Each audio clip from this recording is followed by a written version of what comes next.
हाय बच्चों, रसायन के कालांश रसायन की पाठशाला में बच्चों आज हम हमारा जो परमाणु संरचना का अध्याय चल रहा था उसके मॉडर्न कॉन्सेप्ट में आ चुके हैं। परमाणु संरचना का जो वेव कॉन्सेप्ट था अर्थात जो तरंग कॉन्सेप्ट था उसकी हम व्याख्या करेंगे। बच्चों आप ध्यान से इस टॉपिक को देखिए। इस टॉपिक में समझने की बहुत सी बातें हैं। बच्चों आपको एक बात और भी बता दें, आपको जो भी टॉपिक पढ़ाए जाते हैं सभी टॉपिकों के संबंधित नोट्स भी आपकी वीडियो के साथ ही कहीं ना कहीं संलग्न होंगे। इसके साथ जब भी ये यूनिट समाप्त होती है इस यूनिट के सभी सारे नोट्स एक साथ भी आपको प्ले लिस्ट के साथ उपलब्ध करवा दिए जाएंगे। बच्चों हमारा जो एटॉमिक स्ट्रक्चर था वो एक नए कॉन्सेप्ट पे आ गया था। अभी तक हम जानते थे जो हमारा एटम्स है उसमें एक न्यूक्लियस होता है, उसके चारों ओर इलेक्ट्रॉन्स सर्टेन एनर्जी लेवल्स अर्थात स्टेशनरी एनर्जी लेवल अर्थात शेल में रिवॉल्व कर रहे थे। अर्थात इलेक्ट्रॉन को एक पार्टिकल्स माना गया था। आइंस्टीन ने एक चूंकि आइंस्टीन जो थे वो मुख्यतः फिजिक्स के वैज्ञानिक थे, भौतिक शास्त्री थे। उन्होंने भौतिक शास्त्र में एक नियम दिया था। उन्होंने बताया था कि जो इलेक्ट्रोमैग्नेटिक वेव्स होती हैं सारी इलेक्ट्रोमैग्नेटिक वेव्स जो होती हैं वो डुअल कैरेक्टरिस्टिक्स प्रदर्शित करती हैं। क्या करती हैं बच्चों? Dual characteristics. कौन? इलेक्ट्रोमैग्नेटिक वेव्स या इलेक्ट्रोमैग्नेटिक रेडिएशन जो होती हैं वो क्या करती हैं बच्चों? वो द्वैती प्रकृति प्रदर्शित करती हैं। उनकी प्रकृति कैसी होती है? द्वैती प्रकृति होती है। अर्थात वो तरंग तो होती ही हैं, तरंग के साथ साथ वह कण भी होती हैं। वो तरंग का गुण तो रखती ही हैं, साथ साथ वो कण का गुण भी रखती हैं। तरंग तो हम जानते हैं, तरंग में मुख्यतः विवर्तन होता है, डिफ्रैक्शन होता है, वो तो उनमें होता ही था। इसके अलावा जो फोटो इलेक्ट्रिक इफेक्ट था, फोटो इलेक्ट्रिक इफेक्ट जो था उससे हमारा जो वेव्स थे वो पार्टिकल नेचर की भी प्रूफ हो रही थी। क्योंकि इसकी व्याख्या हमें करनी नहीं है बच्चों, हम केमिस्ट्री पढ़ रहे हैं, ये फिजिक्स का टॉपिक है। फोटो इलेक्ट्रिक इफेक्ट से इसकी पार्टिकल्स और डिफ्रैक्शन से इसकी वेव नेचर को हम आइंस्टीन ने प्रूव किया था। तो इस बात को डी ब्रोई ने भी देखा। उन्होंने कहा भाई साहब जो आपका इलेक्ट्रोमैग्नेटिक वेव्स है बहुत स्पीड से चूंकि वो आ रहा था, उसकी स्पीड लगभग 3 × 10⁸ मीटर पर सेकंड थी। जो इलेक्ट्रोमैग्नेटिक वेव्स थी उसकी स्पीड जो थी वो 3 × 10⁸ मीटर पर सेकंड थी। उन्होंने कहा भाई साहब हमारा जो इलेक्ट्रॉन्स है वो भी हाईली स्पीड्स मूविंग पार्टिकल्स है, उसकी स्पीड भी लगभग अप्रोक्स 5.97 × 10⁶ मीटर पर सेकंड थी। चूंकि ये भी बहुत अधिक स्पीड वाला स्पीड से मूव कर रहा था तो ये भी रिवॉल्विंग पार्टिकल्स था। उन्होंने कहा यह भी हमारा ये पार्टिकल भी जो इलेक्ट्रॉन था वह भी कैसा होता है बेटा? डुअल नेचर का होता है।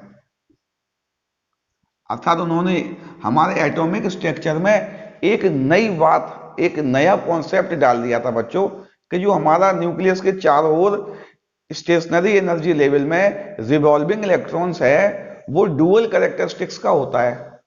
अर्थात वो वेव भी हो सकता है, वो पार्टिकल्स भी हो सकता है। आइंस्टीन ने क्या कहा था? आइंस्टीन इलेक्ट्रोमैग्नेटिक रेडिएशन की बात कर रहे थे, इलेक्ट्रोमैग्नेटिक वेव की बात कर रहे थे। उन्होंने इलेक्ट्रोमैग्नेटिक वेव का डुअल कैरेक्टरिस्टिक्स प्रूव किया था। डी ब्रोए ने उनकी बात को संज्ञान में लिया। उन्होंने कहा जो भी रिवॉल्विंग पार्टिकल्स हैं उनका रिवॉल्विंग पार्टिकल्स मेनली इलेक्ट्रॉन्स था।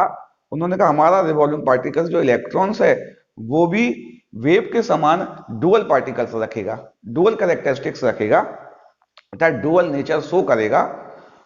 और उन्होंने इलेक्ट्रॉन की डुअल नेचर के लिए एक कॉन्सेप्ट दिया। उन्होंने कहा इलेक्ट्रॉन अगर डुअल नेचर प्रूव करेगा, डुअल नेचर शो करेगा, तो उसको पहले उन्होंने प्रूव भी किया था। उन्होंने देखा था, जब हमने कैथोड रेज देखी थी बच्चों, हमने क्या देखा था, हमें ध्यान हो, अगर ध्यान हो, कैथोड रेस, हमने जब कैथोड रेस देखी थी तो हमने देखा था कैथोड रेस अपने मार्ग में आने वाले पेडल व्हील, हमने आपको बताया भी था बच्चों, जब कैथोड रेस इस पर पड़ती थी तो ये पेडल व्हील्स घूम जाता था। ये हमने पढ़ा है बच्चों कहीं ना कहीं, कैथोड रेस में हमने पढ़ा है। कैथोड रेस जिससे, जो कि इलेक्ट्रॉन्स कहलाए बाद में, क्या कहलाए, जो कि बाद में इलेक्ट्रॉन्स कहलाए, ये अपने मार्ग में आने वाले पेडल व्हील को रिवॉल्व कर रहे थे। अर्थात इनमें कुछ मास था। वो मास कितना था, हमने ये भी काउंट किया था, 9.1 इंटू 10⁻⁻31 किलोग्राम इनमें मास था। यह मास इसको रिवॉल्व कर रहा था, अर्थात यह एक पार्टिकल्स था। इस प्रयोग में यह प्रूफ हो रहा था कि इलेक्ट्रॉन इतने मास का एक पार्टिकल्स था।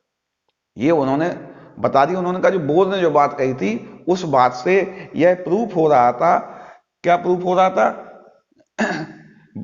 बेटा, बोर ना कह के हम ये भी कह सकते हैं, जब इलेक्ट्रॉन की डिस्कवरी हुई, इलेक्ट्रॉन की डिस्कवरी में जो बात हमें मालूम चली थी कैथोड रेस के बारे में, उस समय यह ज्ञात हो गया था कि इलेक्ट्रॉन्स एक पार्टिकल्स है।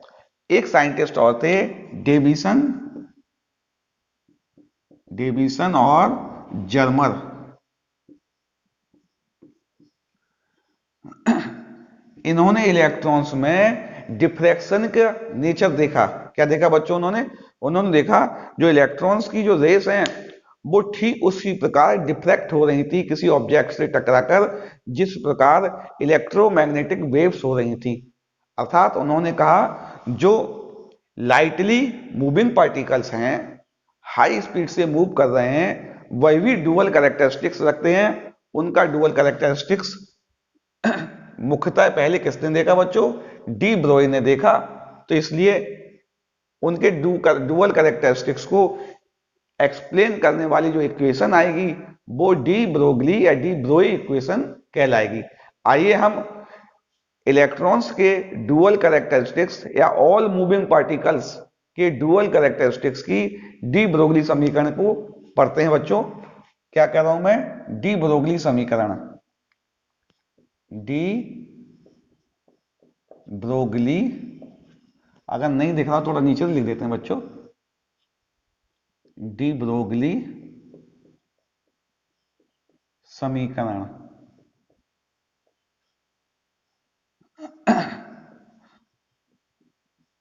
चलिए हम जो इससे पहले जो भी हमने पढ़े हुए हैं सिद्धांत, उनको उनको संज्ञान में लेते हैं। हम जानते हैं जो प्लैंक थे, प्लैंक का क्वांटम सिद्धांत,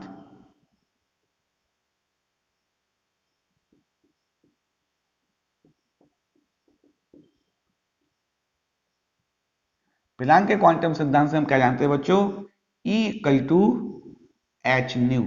क्या जानते हैं हम, E equal to H nu, ये प्लैंक ने बताया था।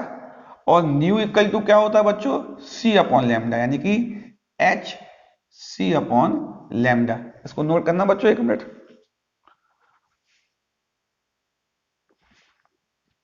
ये प्लैंक का क्वांटम सिद्धांत था। यहां पे क्या था बच्चों, ये प्लैंक कांस्टेंट था। ये क्या था, इसको बोलते थे प्लैंक कांस्टेंट। ये कहलाता वेवलेंथ कहलाती थी। क्या कहलाती बच्चों, वेवलेंथ। और ये स्पीड ऑफ लाइट थी। क्या थी बच्चों, स्पीड ऑफ लाइट थी। उन्होंने लाइट की जो एनर्जी थी उसको क्वांटाइज कर दी थी। ये हमने पहले पढ़ा हुआ है बच्चों, स्पीड ऑफ लाइट थी। एक आइंस्टीन का सिद्धांत भी हमने पढ़ा है बच्चों।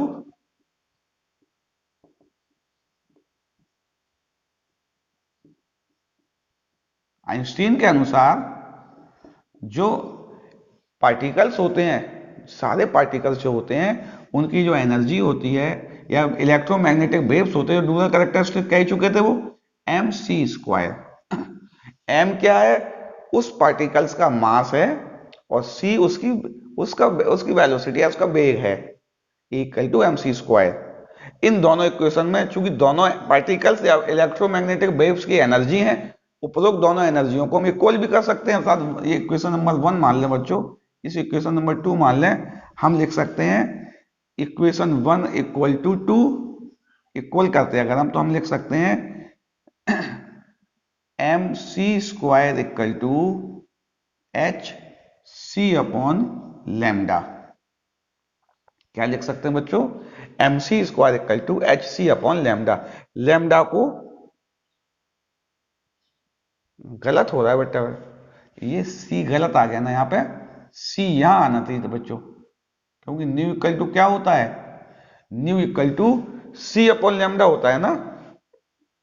ये यहाँ पे कैंसिल हम लिख दे रहे हैं, न्यू इक्वल टू क्या होता था बच्चों, सी अपॉन लैम्डा। तो इसकी वैल्यू रखेंगे तो सी अपॉन लैम्डा आएगा ना, न्यू की जगह सी अपॉन लैम्डा रखेंगे, मिस्टेक हो रही थी वहां पे।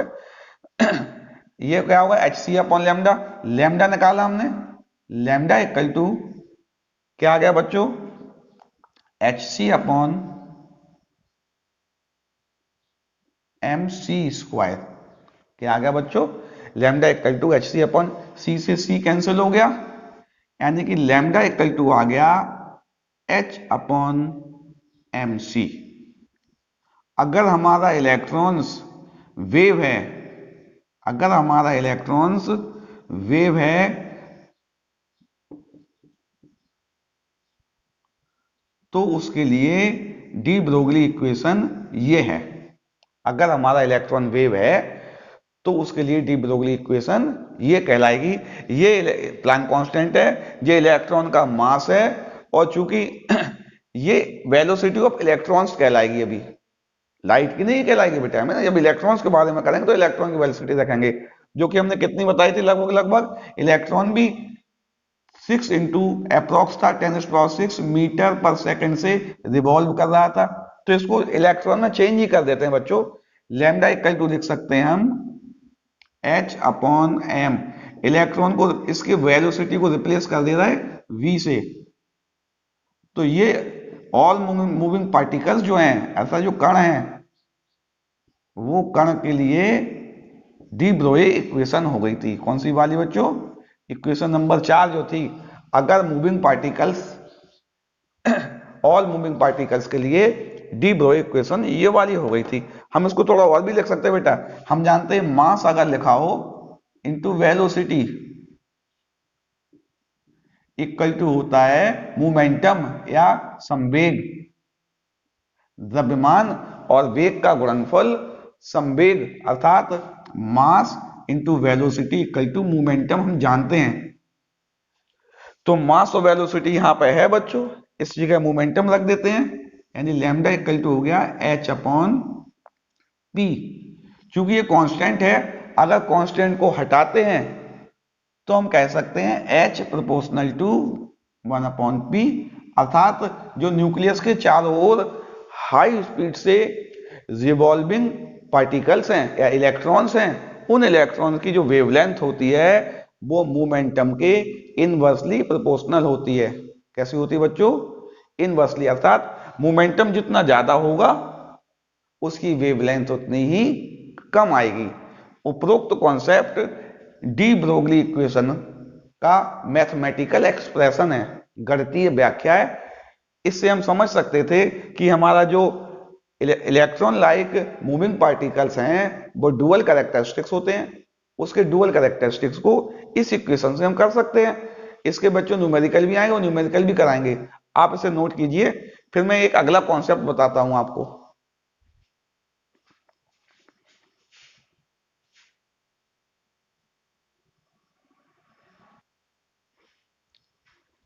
हाँ बच्चों, नोट कर लिया ना आपने, चलिए मिटा देते हैं इसको। अच्छा, आइंस्टीन ना और लिखना था इसमें, आइंस्टीन।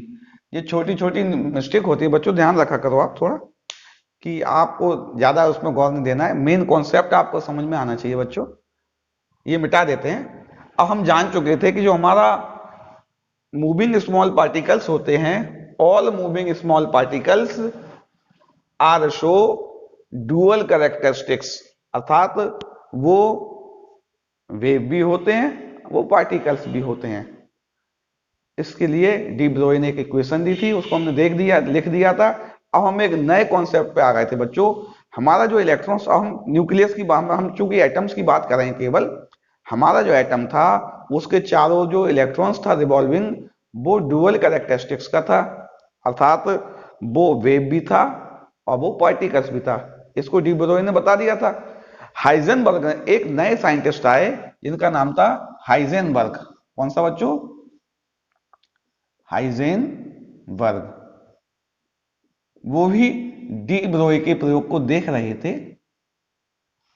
उन्होंने इस संबंध में एक नई बात कही, जो कि बोर एटॉमिक मॉडल से, बोर का जो एटॉमिक मॉडल था उससे बिल्कुल अलग बात थी।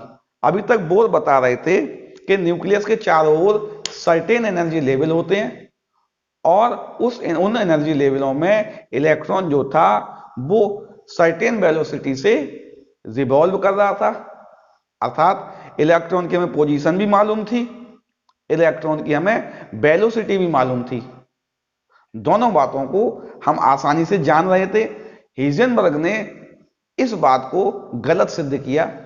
उन्होंने कहा यदि कोई भी मूविंग पार्टिकल्स है, उसकी पोजीशन अर्थात उसकी स्थिति और उसकी वेलोसिटी, संवेग,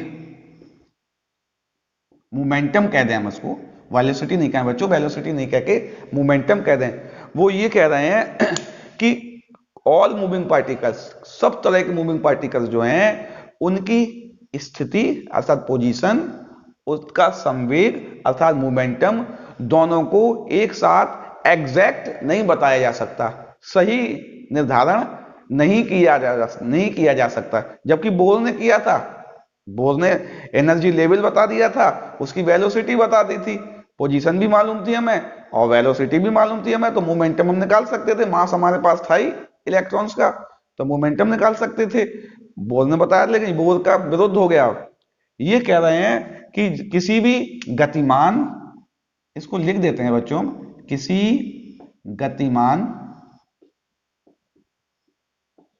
सूक्ष्म कण, बेटा सूक्ष्म पहले से लिख दिया, बाद में इनका ये दोष था, ये सभी कणों के लिए लागू नहीं था, ये केवल सूक्ष्म लाइट पार्टिकल्स के लिए लागू था हाइजेनबर्ग।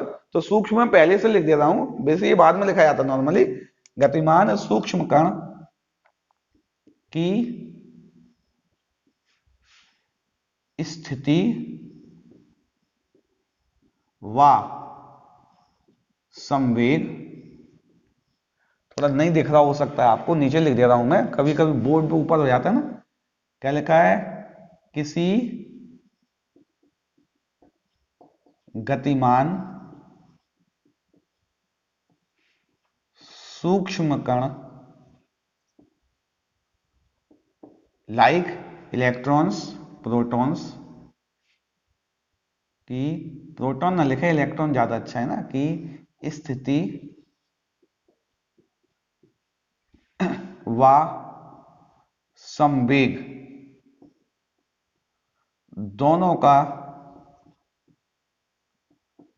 एक साथ यथार्थ, यानी कि एग्जैक्ट, एग्जैक्ट है ना, यथार्थ निर्धारण असंभव है।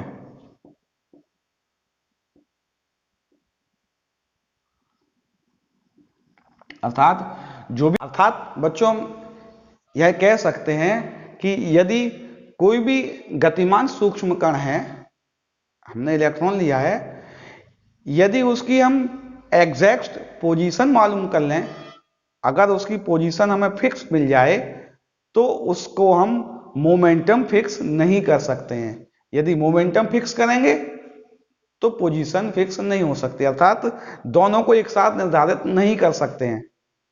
इसका मतलब क्या हुआ कि यदि एक को निर्धारित करेंगे तो दूसरा अनिश्चित हो जाएगा। यदि इसको हम आगे बढ़ाएं, यदि हम माने हमारा high speed moving particles electrons है, इलेक्ट्रॉन्स की पोजीशन में अनसर्टेनिटी डेल्टा एक्स है और मोमेंटम में अनसर्टेनिटी डेल्टा पी है। तो हाइजेनबर्ग के अनुसार इसकी जो वैल्यू होगी वो greater than equal to H upon 4 pi आएगी, अर्थात इसकी वैल्यू या तो इसके बराबर आएगी या इससे ज्यादा आएगी। प्रोडक्ट, दोनों का प्रोडक्ट की वैल्यू जो आएगी वो या तो इसके बराबर या इससे ज्यादा आएगी। दोनों को एक साथ एग्जैक्ट निर्धारित नहीं कर सकते थे। इस फॉर्मूले से हम बहुत सी गणनाएं करेंगे बच्चों। स्पीड के फॉर्म में भी इसको लिख दें हम जानते हैं मोमेंटम होता है वो मास और वेलोसिटी होता है, ये भी लिख सकते हैं हम। और हम आगे लिखें तो इस फॉर्मूले को ही हम क्या कह सकते हैं बेटा, अगर वेलोसिटी के फॉर्म में हम कैलकुलेशन करेंगे तो इससे कर लेंगे। बच्चों अभी तक हम यह जान चुके थे, जो हमारा एटम का मॉडर्न कॉन्सेप्ट था उसमें हम यह जान चुके थे कि जो परमाणु में जो electron like high speed moving particles होते हैं वो डुअल कैरेक्टरिस्टिक्स के होते हैं। उनका नेचर पार्टिकल के होने के साथ साथ वेव नेचर भी होता है। इलेक्ट्रॉन के इस डुअल कैरेक्टरिस्टिक्स को डी ब्रोगली ने प्रूव भी कर दिया था। हाइजेनबर्ग ने एक नई बात कही थी कि एग्जैक्ट पोजीशन और मोमेंटम हम फाइंड नहीं कर सकते थे। उपरोक्त दोनों तथ्यों के न्यूमेरिकल लेकर मैं अगले कालांश में आपके समक्ष पुनः उपस्थित होऊंगा। तब तक इन्हें आप नोट कीजिए।